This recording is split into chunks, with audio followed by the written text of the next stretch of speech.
প্রিয় ভিউয়ার্স, আমি কবি মহিউদ্দিন চৌধুরী মাইকেল আবারও আপনাদের সামনে উপস্থিত হয়েছি একটি কবিতা পাঠ নিয়ে। আমার আজকের কবিতার নাম ক্লান্ততা। আমি এই কবিতাটি লিখেছিলাম 7/9/2022 খ্রিস্টাব্দে। আমার এই কবিতাটি আমার তৃতীয় কাব্যগ্রন্থ মাইকেল শ্লোক এর 43 পৃষ্ঠায় লিপিবদ্ধ আছে। আমি পাঠ করে শোনাবো।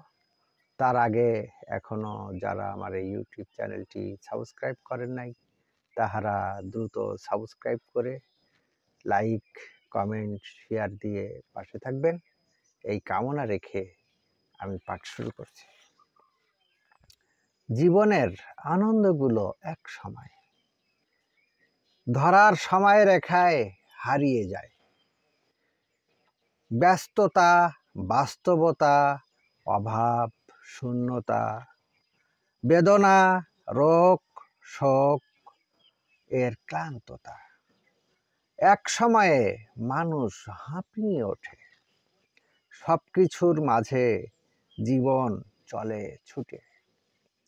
এটাই ধরার কঠিন বাস্তবতা। প্রকৃতিতে জীবনের দায়বদ্ধতা। আমার কবিতাটি এই পর্যন্ত। সবাইকে ধন্যবাদ।